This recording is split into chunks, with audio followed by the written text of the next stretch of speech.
Loved by a few, hated by many. Let's talk about Kindle. Ever since I was a child, I loved reading. The only problem was, I often read books in foreign languages. So there I was, physical copy of the book in my right hand, dictionary in the left.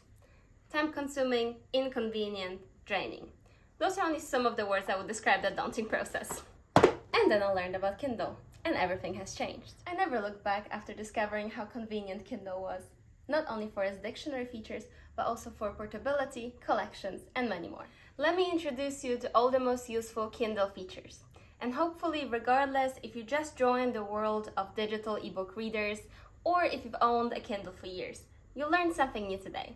Let's dive right in. One of the easiest ways to enhance your Kindle experience is to utilize collections. So what collections do, they allow you to group a number of books or articles and put them all into this one folder. For my personal use, I like to use them for articles. So for example, if I see any article on the browser that I would like to read, but I don't really want to read that at that particular point in time, I just send it to my Kindle and then I add it to the collection, let's say read later or articles to read. So how does one do that?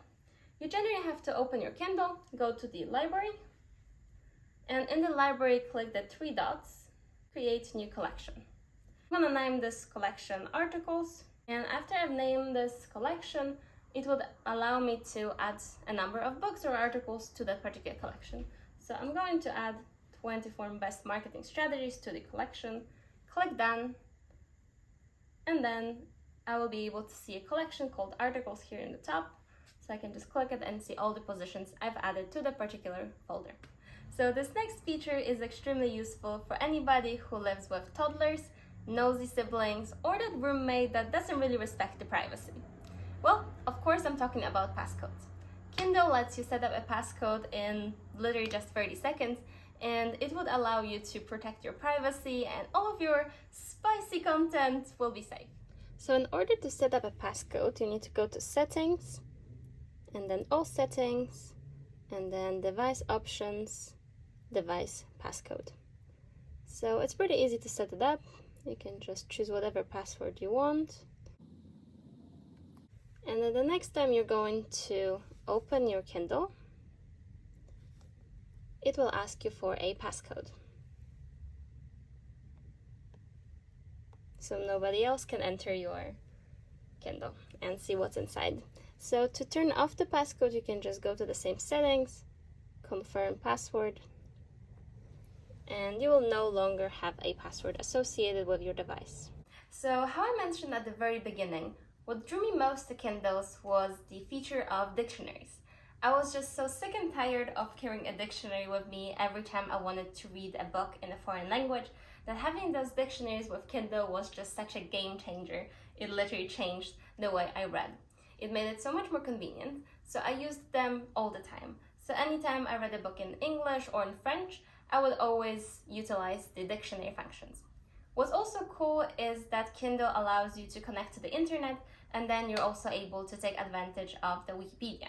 In terms of the dictionary features, you can open any book, and if there's any word you don't understand, you can just highlight it, click on it, and it will show you the description in the dictionary.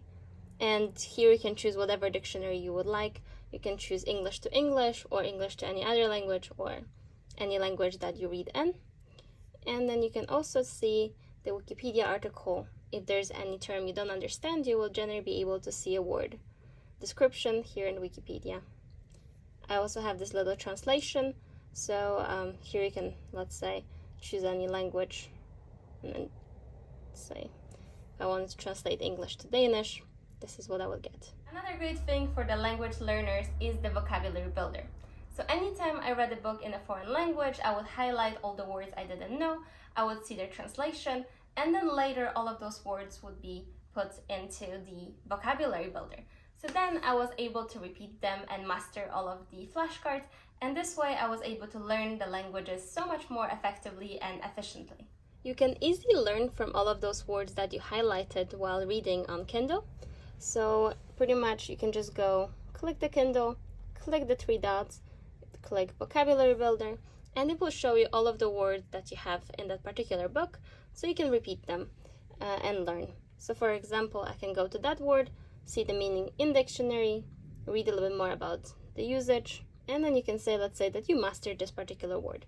You can also use flashcards, so then you will be able to see all of the words you highlight and be able to say whether you've mastered it or not.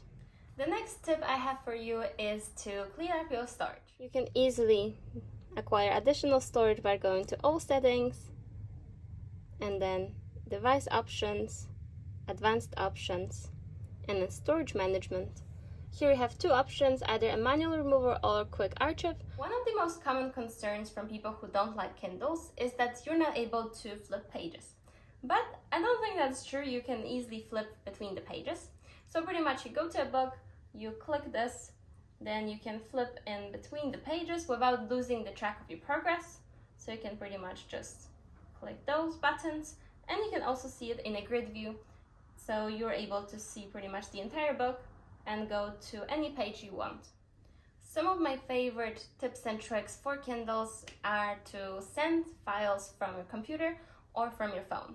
It's quite easily done. You can pretty much just download the Kindle app on your phone, and then anytime you see an article online that you're interested in, you can just click the share button, share to Kindle, and it would automatically send it to your physical Kindle. You can also do it from the Chrome browser. So pretty much you can just install the extension for Chrome, and then anytime you see a page that you would like to read later, you can just click and then send it to Kindle, and then as soon as you're connected to Wi-Fi or to the internet, you will be able to get that article on your Kindle and read it on your Kindle. There are multiple ways you could receive it. It can either be in the regular Kindle format, or it can also be in a PDF depending on your settings. So if you're interested in reading any of the articles you find online on your Kindle, the process is quite straightforward. First you need to download Kindle app, and then you just need to find an article you're interested in reading. So pretty much here we just have that article, and then we click share, and then it's quite easy. You just need to find Kindle app. If for some reason you cannot find Kindle app, that can be due to the format. So click PDF instead of automatic, and that should change that visibility of the Kindle app. And you're able to click send. We just go to your library, we will be able to see the 25 greatest animated shows of all time that we've gotten from the phone, as well as the ultimate Sydney bucket list that we have gotten through Google Chrome. Another tip that maybe you will find useful is if you would like to protect your privacy from Amazon even further, you're able to actually change it in your settings. So you will be able to click settings that enable privacy and disable tracking. So personally, I don't really do that because I prefer to have advertisements directed to me and to my preference. It's just me.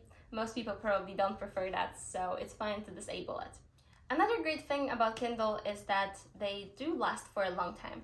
So if you don't charge them, they can last on standby for up to a month, which is a crazy amount of time. But what I do to help the Kindles last even longer is to generally put it in the airplane mode. So most of the time I don't utilize the internet function on my Kindle, so I'm able to just put it in airplane mode and enjoy weeks of battery life. The airplane mode is extremely easy. You can pretty much just click settings and then airplane mode, and that's it. It would show you a little plane over there. You can also just unclick it, fairly easy, and this way you can save battery. You can also go to all settings and then also find that options here in the wireless, so you can pretty much go to turn on the airplane mode just here and then turn it off as well. The next thing that I want to talk about is how to disable ads. So when I bought this Kindle, I bought it with ads enabled. And generally speaking, what I've seen online is that generally you can just call Amazon and ask them for removing those advertisements, and they would generally do it for free.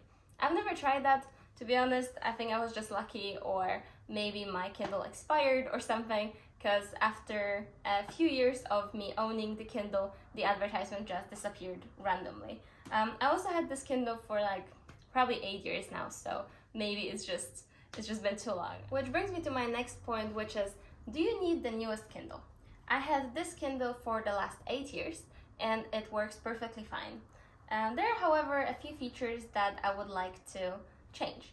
So for example, with the next Kindle that I would like to buy, I would like it to be waterproof, because this one is not really cut for this, and I would like to take my Kindle with me to the beach or to the pool and not worry about it.